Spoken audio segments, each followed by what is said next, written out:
요한복음 1장 6절에서 8절 말씀 보도록 하겠습니다. 요한복음 1장 6절에서 8절 말씀입니다. 들지 않으니까 합독하도록 하겠습니다. 같이 읽게요. 6절에서 8절입니다. 시작. 하나님께로부터 보내심을 받은 사람이 있으니 그의 이름은 요한이라.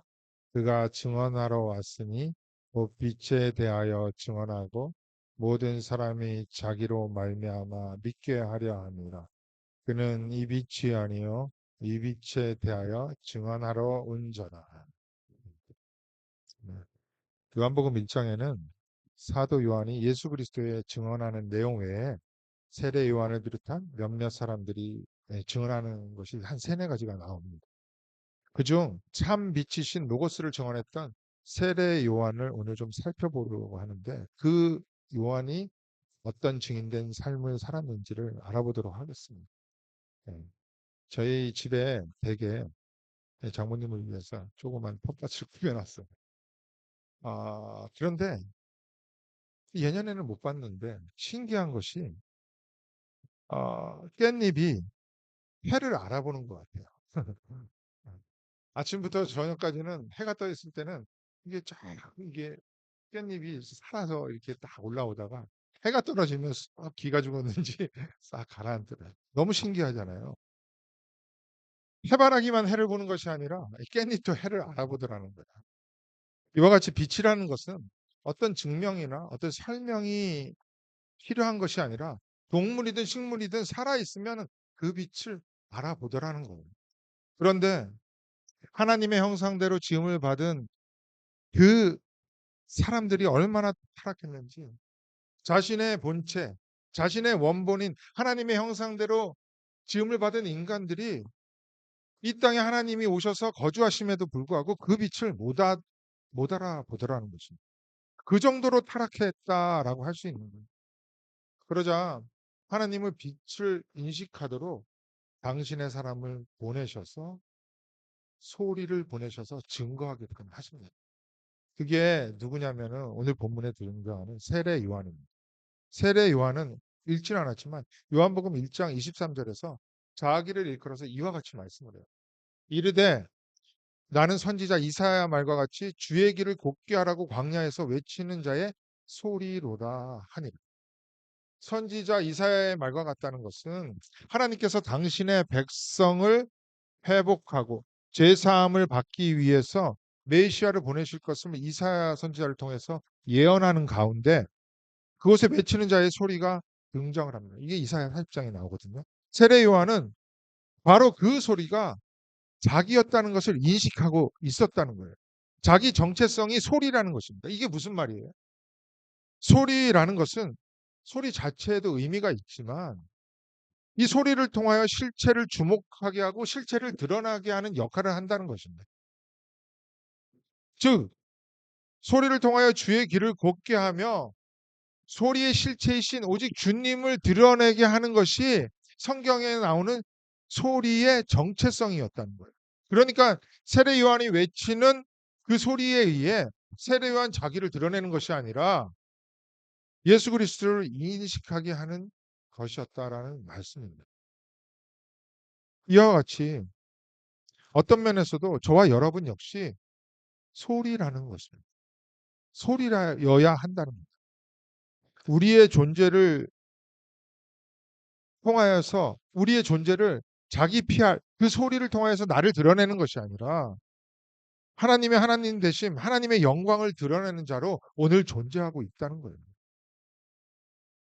고린도전서 10장 31절입니다. 그런즉 너희가 먹든지 마시든지 무엇을 하든지 다 하나님의 영광을 위하여. 이게 우리가 존재하는 이유입니다. 로마서 14장 7절에서 8절 한번 볼까요? 같이 읽겠습니다. 시작.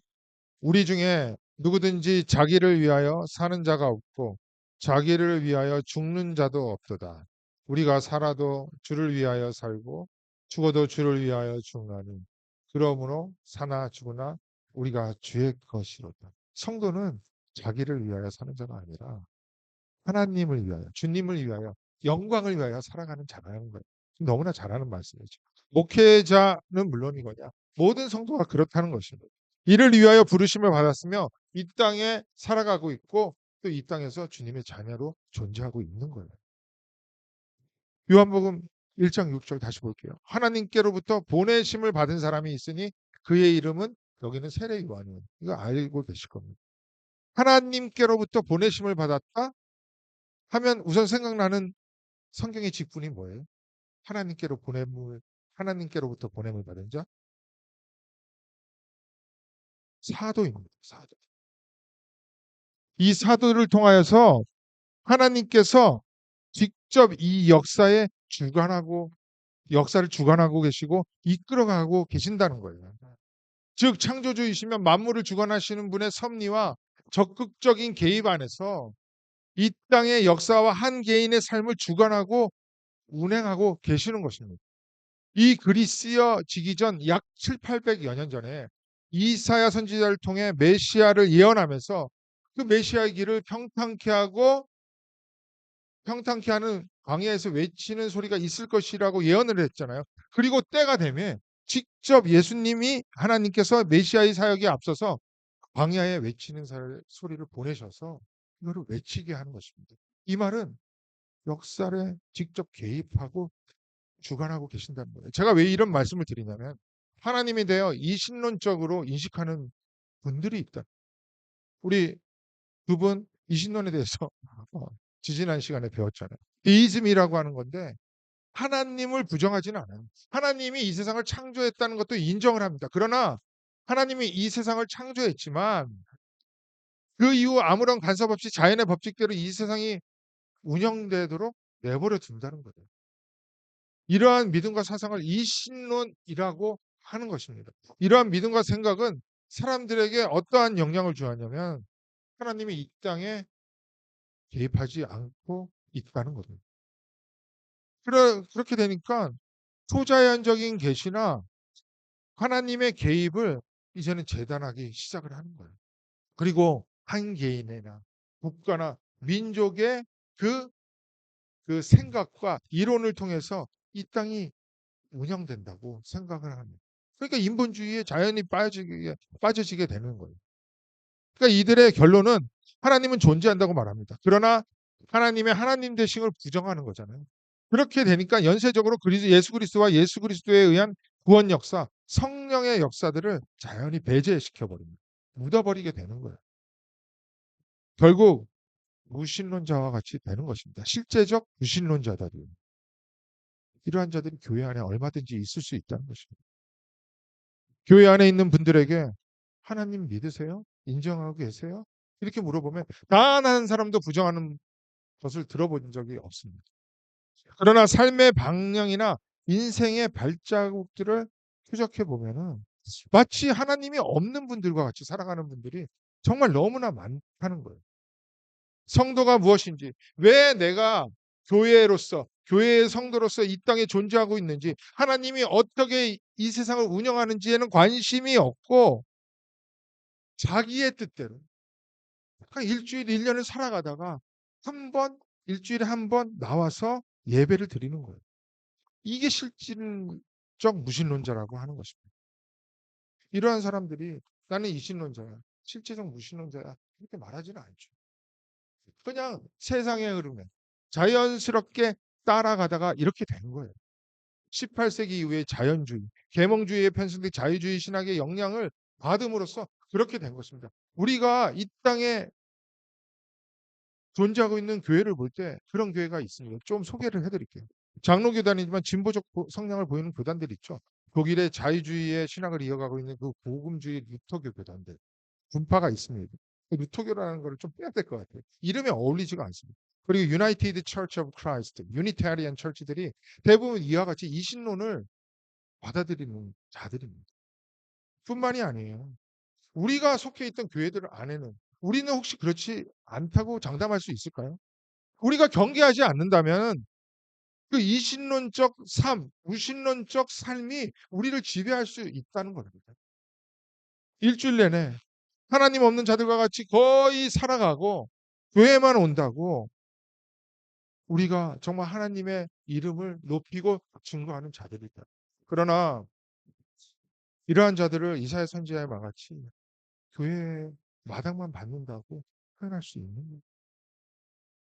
요한복음 1장 6절의 말씀과 같이 하나님께서 오늘 나의 삶에 개입하셔서 내가 오늘 양과 같이 마음대로 다니지 않고 그 앞에 붙들린 바 되었다는 사실, 그리고 계시의 영을 보내주셔서 하나님의 말씀을 바로 분별하고 내 마음대로 살아가지 않는 것 자체가 은혜 위에 은혜라는 것입니다. 바르게 성경을 볼 수 있는 눈이 있습니다. 또 하나님의 붙들린 바, 메인 바 돼서 삶의 방향을 어그러지다가 다시 돌아올 수 있는 것도 은혜예요. 더욱더 그러므로 좁은 길을 가고 있습니까? 그 좁은 길이 말씀 위에 선 길입니까? 그렇다면 우리는 잘 가고 있다고 생각을 하면 돼요. 그게 우리가 걸어가야 하는 길인 것입니다. 아까도 잠깐 말씀드렸지만 요한복음 1장 6절에서 보내심을 받은 자 하면 생각나는 성경의 직분이 사도라고 했죠. 사도는 영어로 어파슬이에요. 그러나 정확히 말하면 메신저예요. 엠버입니다. 그러니까 보내는 기관, 보내는 사람들에 의해서 그 보내는 목적을 이루기 위해서 권리가 부여된 사람들, 즉 대사라고 말할 수 있어요. 그러니까 세례 요한은 자기를 보낸 자 하나님이에요. 로고스입니다. 예수 그리스도의 길을 곱게 하기 위해 보내어진 메신저예요. 메신저. 그래서 보낸 자의 뜻을 이루기 위해 소리만 외치다 참수를 당했어요. 소리의 역할을 한 거죠.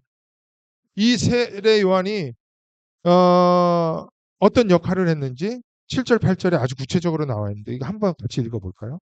7절, 8절입니다. 시작. 그가 증언하러 왔으니 곧 빛에 대하여 증언하고 모든 사람이 자기로 말미암아 믿게 하려 함이라. 그는 이 빛이 아니요 이 빛이 대하여 증언하여 온 자라. 예, 제가 빨간 글씨 했는데 증언하러 온 자입니다. 이 단어가 어떤 단어냐면 법정에서 공신력 있는 증거를 가지고 변호사나 검사가 증언하는 것을 말하는 거예요. 그러니까 심증을 말하는 것이 아니라는 거죠. 빛이신 로고스 예수 그리스도를 그렇게 증언하기 위해 세례 요한은 보냄을 받았다는 것입니다. 그런데 이러한 임무는 세례 요한만 받은 것이 아니에요. 사도행전 1장 8절입니다. 오직 성령이 너희에게 임하시면 너희가 권능을 받고 예루살렘과 온 유대와 사마리아 땅까지 이르러 내 증인이 되리라. 성령이 임한 모든 자는 증인으로서 살아가야 한다는 말이에요. 그게 임무이고 책임이다 이런 것을 떠나서 너무나 당연한 삶의 방향이라는 것입니다. 저와 여러분도 세례 요한이 살았던 삶, 사도들이 걸어왔던 그 길을 따라 증인으로 살아야 한다는 거예요. 그런데 그 증인이 되기 위해서는 증언해야 할 무엇을 가지고 있어야 한다는 거예요. 확실히 가지고 있어야 한다는 거죠. 그저 지금까지 들어온 심증, 들어온 풍월, 그것을 심증적으로 그럴 것이다 이렇게 말하는 것이 아니라 정확히 무엇을 가지고 있어야 한다는 거예요. 그렇기 때문에 우리는 늘 증언해야 할 대상, 그것에 대해서 연구하고 살펴보는 것입니다. 네, 설명의 편의상 원어를 조금 사용해 보겠습니다. 이 증인이 증언하는 것, 증거하는 것을 마르티레오라는 단어를 사용해요. 이 헬라어인데요. 여기서 명사형이 나온 단어가요. 마르티스입니다. 이게 증인이라는 의미입니다. 이 단어에서 영어 마르터가 나왔어요. 마르터가 뭐예요? 순교자라는 의미가 나왔다는 거예요. 무슨 말씀이냐면 하나님께로부터 보내심을 받은 그리스도인 이 증인들은 당연히 순교자의 삶을 산다는 것입니다. 이렇게 연결이 되는 거예요. 예루살렘 교회 최초의 순교자가 누구예요? 스테반 집사님이잖아요. 스테반 집사님이 세상으로부터 돌을 맞아 죽게 되는데 그게 우리의 삶이라는 것입니다. 왜 죽었어요? 왜 돌을 맞아 죽었습니까? 사도행전 7장을 보면 대제사장들과 그에 속한 무리들 앞에서 구속사적 설교를 합니다. 이게 사도행전 8장에 나와요. 7장에 나옵니다. 설교를 쭉 해요. 그런 다음에 51절, 53절에서 그들을 폭로시켜요. 한번 볼까요? 목이 곧고 마음과 귀에 할례를 받지 못한 사람들아. 그동안 설교를 들었을 때도 마음이 부글부글 끓었어요. 그런데 이제 직격탄을 날립니다. 너희도 너희 조상과 같이 항상 성령을 거스르는도다. 너희 조상들이 선지자들 중에 누구를 박해하지 아니하였느냐? 의인이 오시리라 예고한 자들을 그들이 죽였어요. 선지자들을 때려 죽였잖아요. 이제 너희는 그 의인을 잡아준 자요. 살인한 자가 되나니 너희는 천사가 전한 율법을 바꿔도 지키지 아니하였도다. 그러자 이것을 들은 그들은 참을 수가 없었어요. 돌을 던지게 되는 거죠. 이것이 하나님께로부터 보내심을 받은 자의 삶이라는 거예요. 스테반 지사님만 그랬습니까? 조금 전에 살펴봤던 세례 요한도 목이 잘려 죽잖아요. 참수를 당하잖아요. 또한 여러분들도 아시다시피 창세기 4장에 누가 순교를 당해요? 누가 순교를 당해요? 아벨이 당합니다. 아벨이 왜 순교를 당하죠? 예배했습니다. 하나님이 받으실 만한, 하나님이 기뻐하실 만한 예배를 했는데 그거를 안 드린 자에 의해서 순교를 당한 거예요. 전부 다 순교의 삶을 사는 것입니다. 구약의 선지자들이 그랬고요. 사도들이 그랬습니다. 기독교인들을 죽이던 바울도 예수를 믿고 증인의 삶을 사자 그 인생이 어떻게 되었어요? 세상으로부터 도망다니고 맞아 죽는 삶을 살았다는 거예요. 이와 같이 기독교는요. 어떤 자본이나 시스템이나 인간의 능력으로 세워지는 것이 아니라 이런 순교자들의 증인들의 피에 대물림을 받아 그 그리스도의 반석 위에 세워지는 거예요. 요한계시록 6장 9절을 볼게요.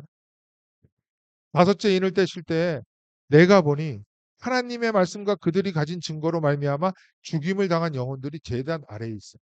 죽임을 당한 영혼들이 제단 아래에 있다고 합니다. 그런데 이 영혼들이 왜 죽었다고 해요? 하나님의 말씀과 그들이 가진 증거 때문에 단지 하나님의 말씀 그것을 가지고 있고 그것을 증거하는 삶 말씀대로 살고자 하는 삶 때문에 세상으로부터 죽임을 당했다고 하는 거예요. 말씀을 온전히 믿고 그 말씀대로만 살아보세요. 세상으로부터 바보 취급 당한다니까요. 세상으로부터 돌을 맞게 되어 있다는 것입니다. 순교자가 될 수밖에 없다는 거예요. 우리가 생각하는 순교자를 포함하여 순교자 그 단어의 이상의 삶, 증인으로서의 삶을 말하는 것입니다. 마태복음 25장, 24장 9절이에요. 그때 사람들이 너희를 환난에 넘겨주겠습니다. 너희를 죽이리니 너희가 내 이름 때문에 모든 민족에게 미움을 받으리라. 그때는 말세예요. 예수님의 초림과 이제 앞으로 오실 재림의 때까지의 삶. 우리의 때를 말하는 것입니다. 여기에 반복하여 나오는 단어가 너희예요. 너희. 너희가 누구예요? 제자들과 그 터 위에 세워진 우리 모두를 말합니다. 그리스도인들이에요. 다시 말씀드립니다. 하나님의 말씀을 제대로 붙들고 제대로 붙든다는 것도 좀 이상해요. 그 말씀대로 살아가고자 하는 참 그리스도인들은 증인 순교자가 되어서 세상으로부터 미움을 받게 된다. 고난을 받게 된다. 이렇게 말하고 있습니다. 그런데 예수 잘 믿으면 출세, 성공하고 사업 성공하고 잘 먹고 잘 살고 자녀들이 잘 되고 장수하고 건강에 복받고 이게 어디서 나온 말입니까? 유교, 불교 이들이 바라는 복을 기독교에 가지고 들어온 거예요. 이게 안 되는 거죠. 여러분 예수 제대로 믿어보세요. 온전히 성경의 말씀대로 살아가려면 진짜 각오해야 합니다. 우리는. 온갖 세상으로부터의 고난과 환난, 따돌림. 이게 출교잖아요. 이게 출교예요. 인본주의의 대표였던 율법주의, 유대주의, 유대교로부터의 출교. 이와 같이 세상으로부터의 출교를 당한 증인들, 순교자들이 그렇게 살다가 어떤 기도를 하고 있는지 아세요? 아까 요한계시록 6장 봤는데 10절 한번 다시 볼게요. 큰 소리로 불러 이르되 거룩하고 참되신 대주제여 땅에 거하는 자들을 심판하여 우리 피를 갚아주지 아니하시기를 어느 때까지 하시려 하나이까. 무슨 기도 같아요? 이게 어떤 기도예요? 시편 79편 10절을 보겠습니다. 조금 이해를 위해서 볼게요. 이방 나라들이 어찌하여 그들의 하나님이 어디 있느냐 말하나이까. 주의 종들이 피 흘림에 대한 복수를 우리의 목전에서 이방 나라에게 보여주소서. 복수 계속 얘기하잖아요. 시편 79편은 바벨론의 침공으로 이스라엘이 무참히 짓밟혀요.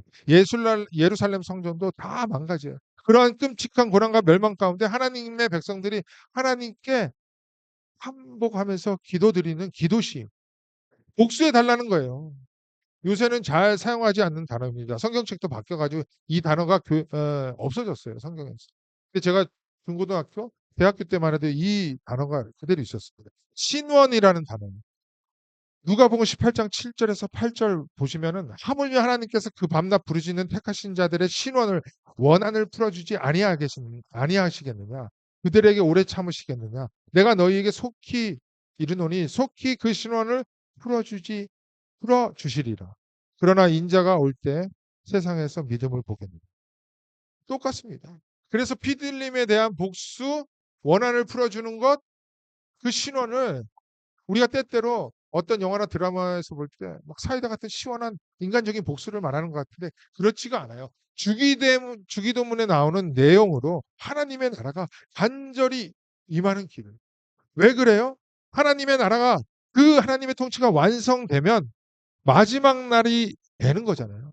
그렇게 되면 그리스도인들을 출교시키고 죽였던 세상은 그 자체만으로도 심판을 받게 되는데 하나님을 떠난 것으로부터 심판을 받게 되어 있다는 거예요. 그리고 주 안에서 경건한 죽음을 맞이한 자들은 여호와께로부터 하늘의 상을 받게 되는 거예요. 이것이 완성되는 순간까지 우리는 사람들이 보기에 계속해서 hun난과 고난, 심지어 죽임을 당하는 삶까지 살아갈 수 있다는 것이다.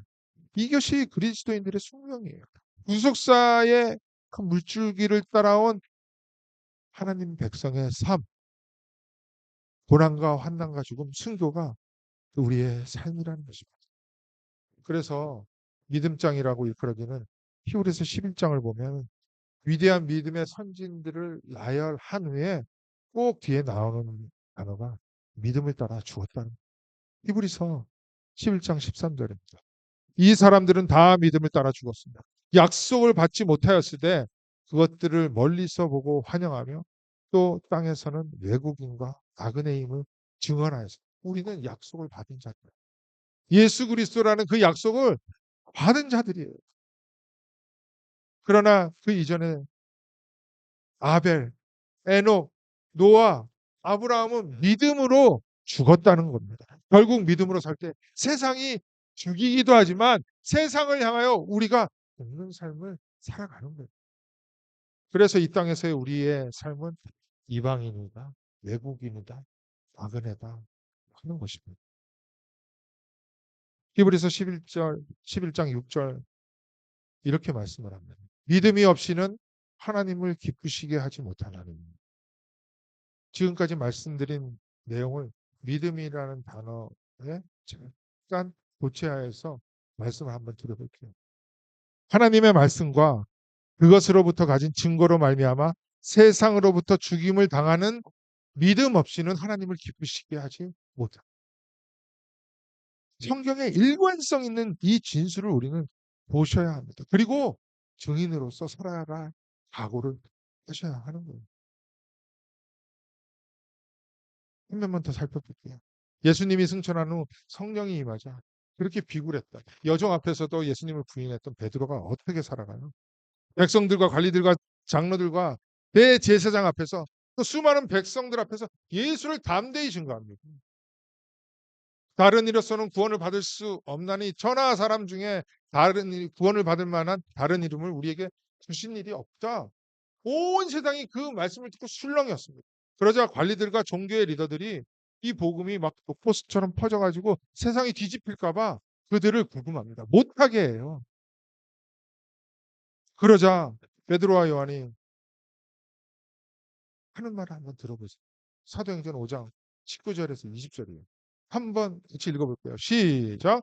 베드로와 요한이 대답하여 이르되 하나님 앞에서 너희의 말을 듣는 것이 하나님의 말씀을 듣는 것보다 옳은가 판단하라. 우리는 보고 들은 것을 말하지 아니할 수 없다 하니 이게 바로 증인의 삶입니다.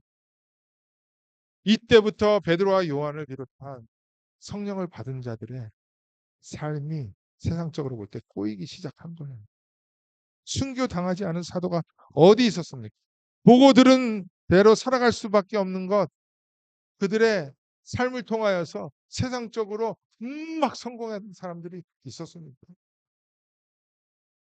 그러나 우리는 보고 듣고 만짐받은 것이 너무나 확실하기 때문에 그렇게 살아갈 수밖에 없는 거예요. 우리 성경 공부할 때 나오는 용어로 말하자면 아직 아담 속에 속해 있는 자들은 아담이 한 일을 따라서 그것을 믿고 그 믿음대로 살아가는 것이고 그리스도 두 번째 아담, 마지막 아담에게 속한 자들은 그것을 보고 믿기에 그대로 살아가는 것입니다.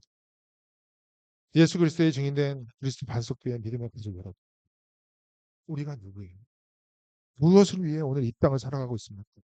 우리의 삶의 방향의 가늠자는 어디를 향하고 있는가요? 요한복음 1장 6절부터 8절의 말씀을 다시 한번 읽어드리고 말씀 마칠게요. 하나님께로부터 보내심을 받은 사람들이 있으니 그들을 그리스도 반석교회의 믿음의 권속들이라. 그들은 예수만을 증언하러 이 땅에 부르심을 받았으니 곧 빛, 로고스에 대하여 증언하는 삶을 살아 주변에 있는 사람이 우리의 삶을 따라 예수를 믿게 하려 합니다. 우리는 우리의 인생을 빛나게 하는 자들이 아니라 오직 참빛 대신 예수를 증언하러 온 자들이다. 우리